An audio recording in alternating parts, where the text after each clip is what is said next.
প্রথম অনুষ্ঠান, কিন্তু একটা সাম্প্রতিক গোচরের ওপর নির্ভর করে আজকে অনুষ্ঠানটা চলবে। সেটা হচ্ছে রবি শনির সহাবস্থান, যেটা গতকাল থেকে শুরু হয়েছে, অর্থাৎ 13ই ফেব্রুয়ারি, এবং সেটা থাকবে হচ্ছে আগামী 15ই মার্চ পর্যন্ত। 15ই মার্চ, আচ্ছা, প্রায় এক মাসের বেশি। এর উপরে অনুষ্ঠানটা আজকে করব। একদম একদম। আমরা প্রত্যেকেই জানি যে জ্যোতিষ শব্দটা হচ্ছে জ্যোতি প্লাস ঈশ্বর, অর্থাৎ ঈশ্বরের আলো। এর একটা বিশাল বড় ভূমিকা রয়েছে, এবং আমরা এটা রিয়েলাইজ করেছি যে ইউনিভার্সের একটা আলাদা শক্তি রয়েছে। এই যে গ্রহ নক্ষত্র, তার যে ঘর বিনিময় বা একসাথে আসা, এর যে আকর্ষণের একটা ফল সাধারণ মানুষের উপরে পড়ে এবং ইউনিভার্সের প্রত্যেকটা কিছুর উপরে পড়ে। সেখানে দাঁড়িয়ে মানুষ সব থেকে উন্নত জীব, তার উপরে কতটা প্রভাব ফেলে? না, এই কথাটার সাথে অবশ্যই সহমত। মানে আমাদের মহাজাগতিক বিষয়ে, মানে যে সমস্ত গ্রহ নক্ষত্র রয়েছে, সরাসরি মানব জীবনের ওপর একটা সরাসরি প্রত্যক্ষভাবে কিন্তু আমরা সেটা উপলব্ধি করতে পারি। সেই বিষয়ে আমি আসব। প্রথমত আমি বলি, যেহেতু রবি শনির সহাবস্থান হচ্ছে, অর্থাৎ কালপুরুষের একাদশভাবে কুম্ভ রাশির ভাবে রবি শনির সহাবস্থান, আমরা জানি এটা অত্যন্ত নেতিবাচক কিন্তু একটা গোচর ফল অনুযায়ী। কারণ রবি শনির সম্পর্ক কিন্তু কখনোই কিন্তু মধুর নয়, চিরকাল কিন্তু তিক্ততার। আমরা জানি রবি শনির সাথে কিন্তু পিতা পুত্রের একটা সম্পর্ক রয়েছে। তো প্রথমে শনির যদি কিছু কারকতা আমি বলি, এই মুহূর্তে শনি কুম্ভ রাশিরভাবে অবস্থান করছে, যেটা থাকবে আগামী 29শে মার্চ রাত্রি 11টা 3 পর্যন্ত। তারপর কুম্ভ রাশি পরিত্যাগ করে শনি মীন রাশিতে প্রবেশ করবে। শনি এই মুহূর্তে পূর্ব ভাদ্রপদ নক্ষত্র, অর্থাৎ বৃহস্পতির নক্ষত্রে অবস্থান করছে। তার সাথে রবি কুম্ভ রাশির ভাবে গতকাল থেকে কুম্ভ রাশিতে অবস্থান করছে। এই মুহূর্তে রবি আপনার ধনিষ্ঠা নক্ষত্র প্রাপ্ত হয়ে রয়েছে। আগামী 19শে ফেব্রুয়ারি রবি শতবিশা, এবং 4ঠা মার্চ আবার কিন্তু রবি পূর্ব ভাদ্রপদ নক্ষত্রে অবস্থান করবে। অর্থাৎ এই যে একটি মাস কোন কোন রাশির জন্য কি ধরনের খারাপ নেতিবাচক ফলাফল হতে পারে সেটা আমি আসবো। তার আগে মূল আলোচনায় বলবার আগে শনি এবং রবিকে নিয়ে একটি পৌরাণিক কাহিনী রয়েছে, মানে যেটা পিতা পুত্রের সম্পর্কের যে তিক্ততা, সেই কাহিনী। এই কাহিনীটি একটু বলি, তাহলে সবার একটা কৌতূহল ভালো লাগবে, বুঝতে সুবিধা হবে যে কেন তিক্ততার জায়গায় রয়েছে। আমরা কাশীখণ্ডে পাই সূর্যদেবের যে অত্যন্ত তেজ। সূর্যদেব বিবাহ বন্ধনে লিপ্ত হয়েছিলেন বিশ্বকর্মা কন্যা সন্ধ্যার সাথে। সূর্যের অত্যন্ত দীপ্ততায় সন্ধ্যা কিন্তু স্বতন্ত্র ভীত থাকতো, সবসময়ের জন্য একটা ভীত ভয়ে থাকতো, ঠিক আছে। পরে যখন সন্ধ্যার গর্ভে যখন যম, মনু, যম এবং যমুনা 3 সন্তানের জন্ম হয়, সূর্যদেব হচ্ছে পিতা, কিন্তু সূর্যদেব তো সারা পৃথিবীতে আলো বর্ষণ করেন। তার যে দীপ্ততার মধ্যে সন্ধ্যা কিন্তু সবসময় একটা ভীত হয়ে মহাদেবের আরাধনা শুরু করলেন। ওই তেজটা নিতে কি করে সূর্যদেবের তেজটাকে কমানো যায়, কিন্তু কোনোভাবে কিন্তু তিনি পারলেন না। যার ফলে কি হলো, সন্ধ্যা দেবী নিজের একটি ছায়ামূর্তি প্রকাশ করলেন, সেটা তৈরি হলো। সেই ছায়ামূর্তির কাছে নিজের 3 সন্তান অর্থাৎ মনু, যম এবং যমুনাকে রেখে দিয়ে তিনি বাবার বাড়িতে চলে গেলেন। ছায়া এদিকে আপনার সূর্যদেবের সাথে ঘর করতে শুরু করলো, কিন্তু ছায়ার ওপর কিন্তু সূর্যের সেই তেজটা কিন্তু অতটা প্রশমিত হলো না। সূর্যদেবের এবং ছায়ার সন্তান হলো ছায়ার গর্ভে, তার নাম হচ্ছে শনি। ছায়া ওই সময় সূর্যদেবকে তার যেই দীপ্ততা সেটা কমানোর জন্য অত্যন্ত কষ্টে ক্লিষ্টে তিনিও কিন্তু মহাদেবের আরাধনা করেন। কিন্তু তার গর্ভে যখন শনি আসে তখন কিন্তু তার গাত্র কিন্তু কৃষ্ণবর্ণ আকার ধারণ করে কিংবা নীলবর্ণ।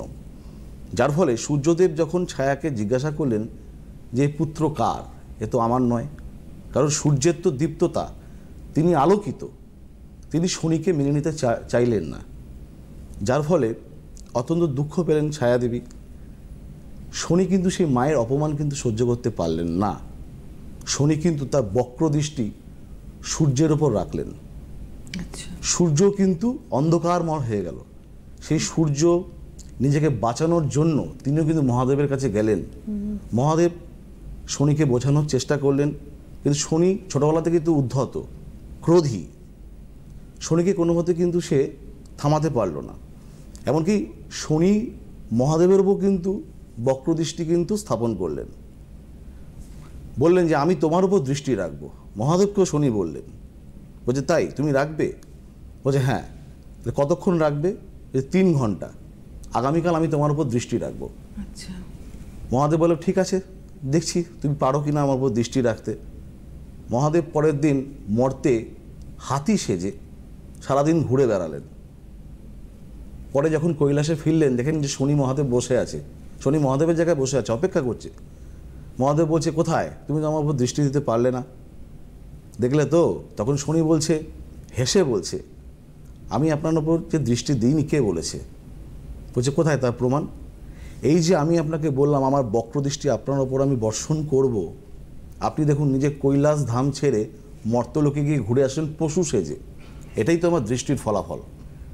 তখন মহাদেব অত্যন্ত সন্তুষ্ট হয়ে শনিদেবকে আশীর্বাদ দিলেন যে তুমি, তোমার কাছ থেকে সবাই কর্মফলের দেবতা হবে তুমি।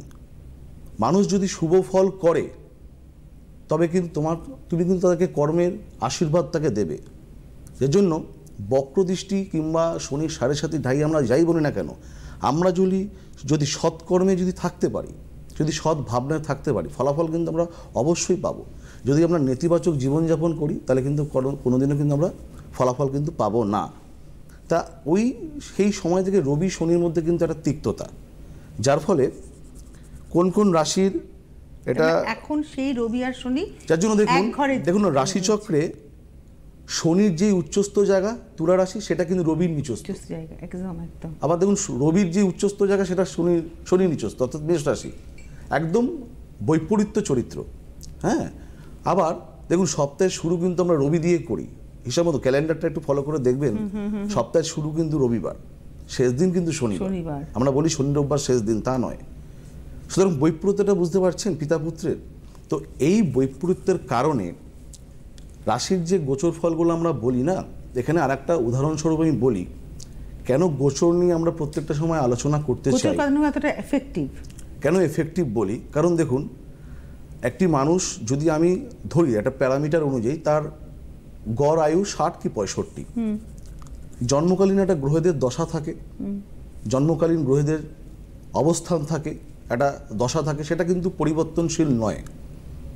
কিন্তু আমরা যদি কোনো অ্যাস্ট্রোলজিকে কিংবা জ্যোতিষকে যদি অন্য আঙ্গিকে ভাবি যে প্রত্যেকটা মুহূর্ত প্রত্যেকটা ক্ষণ আমাদের বিচার করতে হয়, তাহলে কিন্তু আমাকে গোচর ফলকে কিন্তু প্রাধান্য দিতে হবে। একটু উদাহরণস্বরূপ আমি এক্ষেত্রে বলি, ধরুন একটা গল্পের মতন 1757 খ্রিস্টাব্দে পলাশির যুদ্ধের হারের পর ব্রিটিশরা কিন্তু জাঁকিয়ে বসেছিল, তখন থেকে কিন্তু আমাদের পরাধীনতা, প্রায় 190 বছর কিন্তু আমরা পরাধীন ছিলাম, 1757 থেকে 1947। এইটা একটা যেমন সময়কাল, তার মধ্যে অনেক ধরনের নেতিবাচক আন্দোলন হয়েছে, বিদ্রোহ হয়েছে, সিপাহী বিদ্রোহ হোক, আইন অমান্য হোক। যেই আন্দোলন কিংবা বিদ্রোহের দ্বারা অনেক মানুষ অনেক বিপ্লবী প্রাণত্যাগ করেছেন, দেশের মধ্যে অনেক ধরনের দুঃখ কষ্ট বয়ে গেছে, সেটা হচ্ছে গোচর ফল। মানে আমি কি বোঝাতে পারলাম, কি বলতে চাইছি? একটা পুরো 190 বছরের একটা টেনার, যেরকম ব্রিটিশ শাসনকাল, মানুষের জন্মকালকে দিয়ে আমি বিচার করছি, বেঁচে থাকার মেয়াদ, তার মধ্যে কিছু নেগেটিভ ঘটনা। হ্যাঁ, গোচর যে সবসময় যে খারাপ ফল দেবে তা নয়, ভালো ফলও দেবে না। অবশ্যই গোচর মানে কি, রবি শনির যে গোচরে যে কনজাংশনটা করলো, এই যে সহাবস্থান, এটা শুভ নয়, এটা হচ্ছে অশুভ কনজাংশন। আবার অনেক ক্ষেত্রে কি জন্মছকে গোচরে জীবযোগ সৃষ্টি হতে পারে, অমলাযোগ সৃষ্টি হতে পারে, এরকম। এটা যেমন রবি শনির একটা সহাবস্থান চলছে, অনেক ক্ষেত্রে সাধু সর্পযোগের সৃষ্টি হতে পারে। সো এই নেতিবাচক যোগে কিন্তু একটা প্রভাব কিন্তু রয়েছে, ঠিক আছে? তো যাই হোক, আসবো কোন কোন রাশির জন্য খারাপ ফলাফল হতে পারে।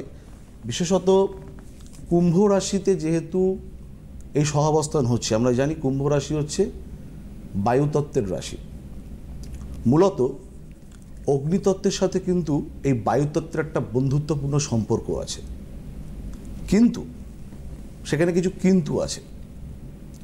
অগ্নিতত্ত্বের রাশি বলতে মেষ, সিংহ এবং ধনু, কিন্তু কোন কোন রাশি খারাপ পেতে চলেছে, বিশেষত যেগুলো দুস্থানগত, অর্থাৎ কুম্ভ রাশি হলো মীন রাশির সাপেক্ষে দ্বাদশভাবে অবস্থান করছে, দুস্থানগত। মীন রাশির যে সকল জাতক জাতিকারা আছেন অতিরিক্ত সাবধানতা এই আগামী 1 মাস আপনাদের কিন্তু নিতে হবে। কী কী ধরনের সমস্যা হবে সেটা আমি আসবো। যেরকম মীন রাশি এবং বিশেষ করে কর্কট রাশি, কর্কট রাশি হচ্ছে একটি জলরাশি, কারণ কর্কট রাশির সাপেক্ষে রবি শনির যে সহাবস্থান অষ্টমভাবে কিন্তু তৈরি হচ্ছে। কেন এটা হলো? দ্বাদশ এবং অষ্টম, অষ্টম ভাব এবং দ্বাদশ ভাব দুস্থানগত, মানে কর্কট রাশির সাপেক্ষে অষ্টম ঘর, মীন রাশির সাপেক্ষে দ্বাদশ ঘর, এরা হচ্ছে দুস্থানগত। আমি যদি মূর্তি অনুযায়ী বিচার করি তাহলে কিন্তু কর্কট রাশির সাপেক্ষে শনির অবস্থান কিন্তু লৌহমূর্তি আকার ধারণ করেছে এবং মীন রাশির সাপেক্ষেও কিন্তু লৌহমূর্তি আকার ধারণ করে বসে আছে, এবং শনি এবং রবির সহাবস্থান তারা কিন্তু সেই ফলাফলটা পাচ্ছে। তাহলে বিশেষত কী ধরনের সমস্যা? মীন রাশির সাপেক্ষে হঠাৎ করে সঞ্চয়, দীর্ঘদিনের সঞ্চয় ভাঙতে হতে পারে, কিংবা ঋণ নিতে হতে পারে বাজার থেকে, কোনো তো আর্থিক প্রয়োজন চলে আসতে পারে হঠাৎ করে। দূরপথে যদি কেউ যাতায়াত করে কিংবা ভ্রমণ করে সেক্ষেত্রে বাড়তি সতর্কতা কিন্তু নিয়ে রাখতে হবে মীন রাশির সাপেক্ষে। কর্কট রাশির জন্য বিশেষ করে কিছু ব্যাধি, কিছু রক্তক্ষরণ যোগ কিন্তু অবশ্যই থাকছে। আর একটা যেটা থাকে সেটা হচ্ছে যে অনেকে বলে ষষ্ঠ ভাব দুস্থানগত, কিন্তু হিসাব মতন ষষ্ঠ ভাব অনুযায়ী এই রবি শনির গোচরের নেতিবাচক ফলাফল কন্যা রাশির পাওয়ার কথা, কিন্তু আমি বলবো না। কারণ কন্যা রাশির সাপেক্ষে রবি কিংবা শনির যে সহাবস্থান, অর্থাৎ শনি যে কুম্ভ রাশিতে থাকছে সেটা কিন্তু ষষ্ঠভাবে, অর্থাৎ সেটা কিন্তু স্বর্ণমূর্তি আকার ধারণ করে আছে কিন্তু। সুতরাং কন্যার, অনেকে বলবে যে কন্যা রাশি দুস্থানগত, তাহলে তার কোনো নেতিবাচক প্রভাব কেন পড়বে না? পড়বে না, কারণ যেহেতু স্বর্ণমূর্তি আকার ধারণ করে বসে আছে। বুঝতে পারলাম বিষয়টা? তাহলে বিশেষত মীন রাশির একটি বাড়তি সতর্কতার দরকার আছে কর্কট রাশির। এবং বলি মীন রাশি এবং কর্কট রাশির যে সকল ছাত্রছাত্রীও রয়েছে, এই মুহূর্তে মাধ্যমিক পরীক্ষা চলছে, সামনের মাসে উচ্চ মাধ্যমিক পরীক্ষাগুলো আসবে, বিভিন্ন বোর্ড এক্সাম, তারপরে অনেক ক্ষেত্রে হয় কি কিছু সম্পর্কজনিত সমস্যাগুলো বিভেদ সৃষ্টি হয়। ধরুন বিবাহের জন্য একটি পাকা কথা হয়ে রয়েছে, কিংবা কোনো প্রণয়, একটা মানসিক সেটেলমেন্ট আছে, সেই জায়গাগুলো কিন্তু হঠাৎ করে অতল গহ্বরে হারিয়ে যেতে পারে।